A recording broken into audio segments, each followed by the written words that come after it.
Someone meets you for 5 minutes and decides they hate you. No history, no reason. Weird, right? Here's the truth. They're not reacting to you. They never met the real you. They're reacting to a character their brain built in 6 seconds, made from their own fears and their own damage. Today, we're breaking down why that happens. No fluff, no, you're just too special for them. Just the mechanics. Reason number 1, the jealousy nobody admits to. Not the nice car, nice job kind, the deeper kind. Here's something interesting. Nobody gets bothered watching a total stranger live a life that has nothing to do with them. But watch someone from your own world, a coworker, an old classmate, someone who should be just like you, start living free, saying what they actually think, doing what they actually want, and something in the room shifts.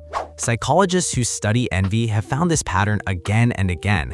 We don't envy people 10 steps ahead of us. We envy the ones 1 step ahead. People close enough that their freedom works like a mirror pointed straight at our own choices. Researchers even have a name for it. Benign envy, the kind that motivates you, and malicious envy, the kind that just makes you want to tear someone down. Guess which one shows up in the comments section? And that mirror is uncomfortable, because if you can say no to a bad job, or walk away from something that isn't working, or just exist without asking permission, then their reasons for staying stuck start looking a lot less like reasons and a lot more like excuses. So instead of looking inward, it's easier to look at you and whisper arrogant, or too much, or who do they think they are? It was never about you. It's about every door they closed on themselves, standing wide open right in front of you.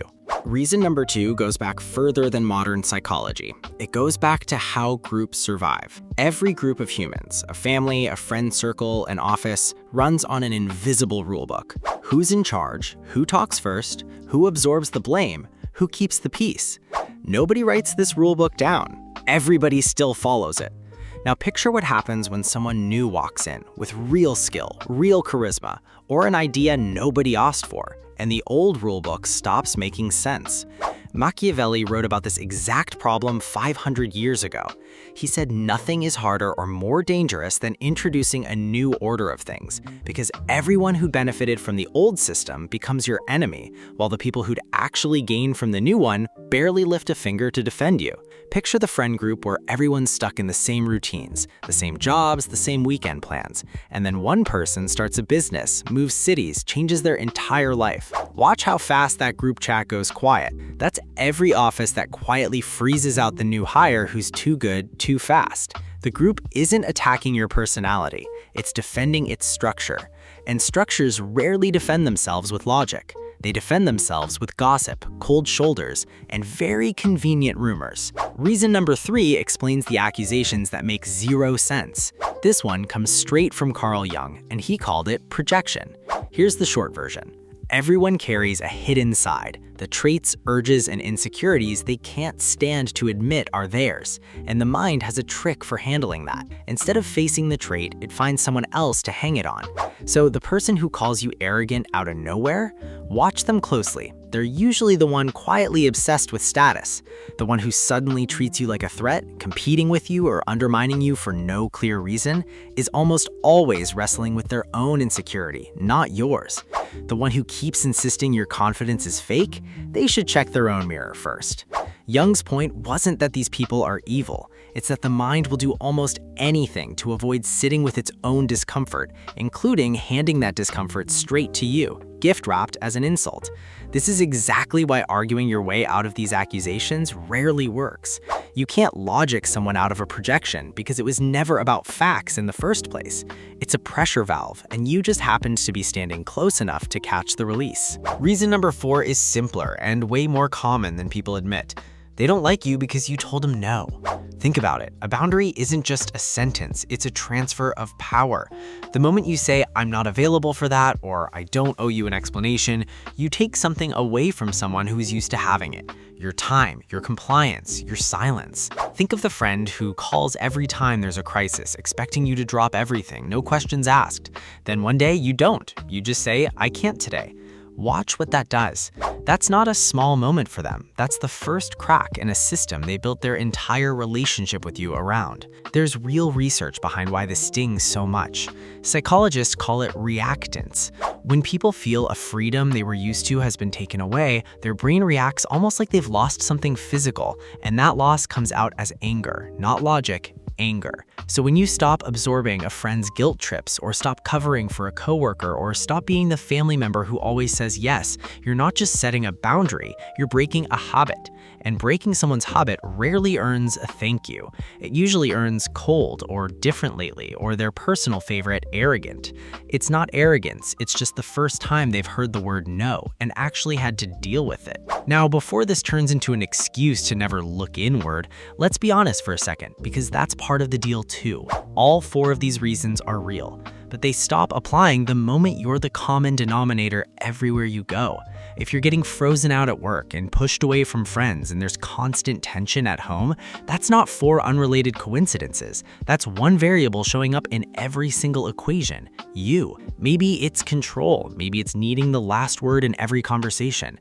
Maybe your boundary is actually a wall, or your honesty is actually just cruelty with better branding. Ask the people closest to you one honest question. What's the pattern they keep seeing? If more than one person gives you the same answer, that's not an opinion, that's data. This isn't about guilt, it's just math. A cold, clear-eyed look at yourself isn't weakness. It's the exact same tool we've been using on everyone else in this video, just pointed inward for once. The goal was never to make you feel immune to criticism. The goal is knowing the difference between criticism that's actually about you and hostility that was never about you at all. So how do you actually operate once you know all this? Let's ask what Machiavelli would do, because his answers are uncomfortable, effective, and completely allergic to feelings. First, stop outsourcing your worth. Machiavelli never cared whether people liked him. He cared whether his position was solid. The second your self-worth depends on a group vote, you've handed the remote control to people who don't even like you. Build your value on your own evidence, your standards, your work, your word, not on applause. Second, never let them see the hit land. This is the big one. A person who visibly panics or scrambles for approval looks weak, and weakness invites more attacks, not fewer. When someone throws an insult designed to get a reaction out of you, the fastest way to lose is giving them exactly that. Silence, a shrug, a calm okay. That's not you pretending to be unbothered. That's you refusing to hand them the reaction they were fishing for. Third, and this is the one that changes everything, stop treating their behavior like an emotional verdict on you and start treating it like data. Someone's sudden coldness isn't a mystery to cry over, it's information. It tells you exactly where you stand with them, what they actually value, and how they operate under pressure. Machiavelli read people the way a general reads a map, not to feel something about the terrain, just to know how to move through it. Every rumor, every cold shoulder, every who do they think they are is just another data point about them, not a verdict on you. It costs nothing to collect, and it saves you months of wondering what you did wrong, when the honest answer is nothing. You just stopped being useful to their story. Oh, by the way, if you'd like me to create videos for you, just like the ones on my channel, or if you want to work together, just shoot me a message on the Telegram ID in the description. So here's the whole video in one breath. People don't hate the real you, they hate what you represent to them. Stop taking their reaction personally, start reading it like information. Set the boundary, skip the drama, and keep building the version of you that never needed their approval anyway. If this made you rethink one relationship in your life, that's your sign to hit like. It genuinely helps this channel grow.